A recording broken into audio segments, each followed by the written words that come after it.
Normal delivery চাইলে আপনি কি করবেন? এক্ষেত্রে মেনে চলতে হবে কিছু নিয়ম। নরমাল ডেলিভারির ক্ষেত্রে সর্বপ্রথম যে বিষয়টি আপনাকে মাথায় রাখতে হবে, যাদের বয়স ২০ থেকে ৩৫ বছরের মধ্যে রয়েছে, তাদের ক্ষেত্রে নরমাল ডেলিভারি করাটা অনেক সহজ হয়। কারণ এক্ষেত্রে শারীরিক জটিলতাগুলো খুবই কম থাকে এবং এগুলো নিয়ন্ত্রণ করাও ইজি হয়। তো আপনি যখন ২০ বছরের আগে বা ৩৫ বছরের পরে গর্ভধারণ করছেন, সেক্ষেত্রে কিন্তু এটা অনেক কঠিন হয়ে যায়। তারপর যে বিষয়টি মাথায় রাখতে হবে, আপনার ওজন উচ্চতা অনুযায়ী নিয়ন্ত্রণে থাকতে হবে। অনেক ক্ষেত্রে দেখা যায় যে প্রেগনেন্ট হওয়ার পর মহিলারা কোনো নিয়ম মাফিক কোনো খাদ্যাভ্যাস মেনে চলেন না। সেক্ষেত্রে তাদের ওজন মাত্রা অতিরিক্ত বেড়ে যায় এবং ওজন বেড়ে গেলে কখনোই সেটা কোনো ভালো সুফল বয়ে আনে না। প্রেগন্যান্সিতে আপনাকে নিয়মিত অ্যান্টিনেটাল চেকআপের মধ্যে থাকতে হবে। কমপক্ষে ৪টি চেকআপে আপনাকে যেতে হবে।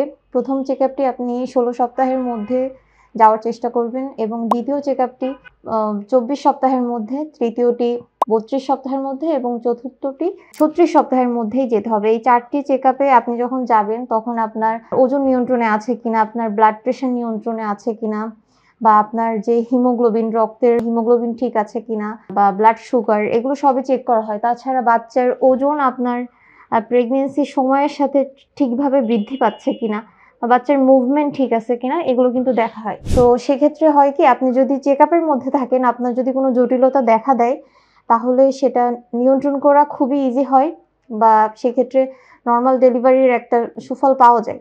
এজন্য নিয়মিত চেকআপে থাকতে হবে। তাছাড়া আপনাকে একটা নিয়মিত খাদ্যাভ্যাস এবং পুষ্টিকর খাদ্য গ্রহণ করতে হবে। আপনার ব্যাপারটা এরকম না আপনাকে ২ জনের খাবারই খেতে হবে। আপনাকে খেতে হবে নিয়মিত পুষ্টিকর খাবার। সেটা হতে পারে একদম ফ্রেশ ভেজিটেবল যেগুলো আমরা পাই। এখন তো সবই প্যাকেটজাত, টিনজাত, জাঙ্ক ফুড, ফাস্ট ফুডের যুগ চলে এসেছে। এগুলো পরিহার করতে হবে এবং আপনি যদি ধূমপান করে থাকেন বা বিভিন্ন তামাক বা নেশা জাতীয় কোনো কিছুই আপনাকে পরিহার করতে হবে। প্রেগন্যান্সিতে ঘুমের যে ব্যাপারটা, আপনাকে কমপক্ষে দিনে ৭ থেকে ৮ ঘন্টা ঘুমাতে হবে এবং রাত জাগার অভ্যাসটাও পরিহার করতে হবে।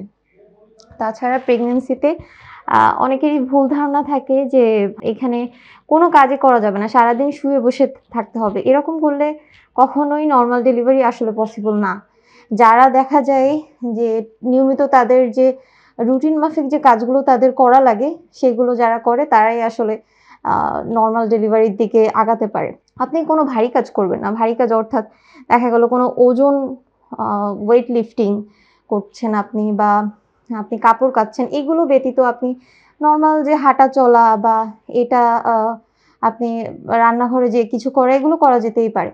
তাছাড়া প্রত্যেকদিন আপনি যদি শরীরচর্চা করে থাকেন, আর শরীরচর্চা বলতে যে আপনাকে শুধু ব্যায়ামই করতে হবে ব্যাপারটা এরকম নয়। আপনি প্রত্যেকদিন হাঁটা চলার অভ্যাস করবেন। কমপক্ষে দিনে ১০ থেকে ১৫ মিনিট আপনি হাঁটবেন।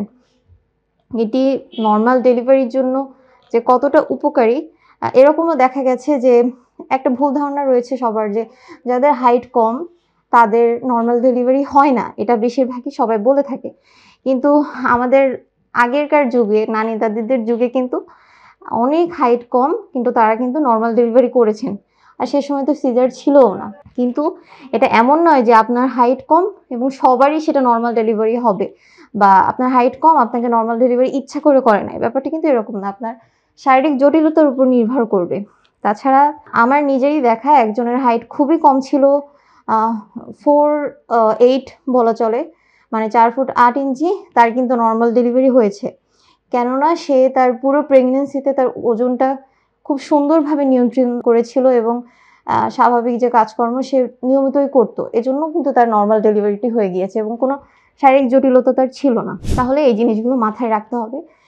তাছাড়া আপনার প্রেগনেন্সিতে শারীরিক অনেক জটিলতা ডেভেলপ করে, যেমন ডায়াবেটিস এবং হাই ব্লাড প্রেশার। এই দুইটা খুবই ক্ষতিকর।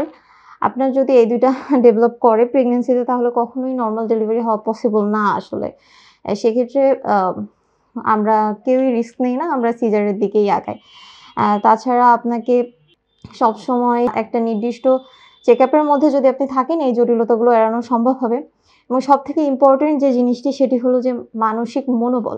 নর্মাল ডেলিভারিতে অনেক বেশি কষ্ট হয়, তাহলে আমি সিজারই করব, এরকম দেখাও গিয়েছে যে তার হাইট ভালো, তার কোনো শারীরিক জটিলতা নেই, সে সুন্দরভাবে নর্মাল ডেলিভারি তার সম্ভব, লাস্ট মোমেন্টেও সে করতে চায় না, সে হলো সিজারে, তার ধারণা সিজারে কষ্ট কম হবে, সে ঘুমিয়ে ঘুমিয়ে বাচ্চা হয়ে যাবে, সে টের পাবে না, তার কষ্ট হবে না।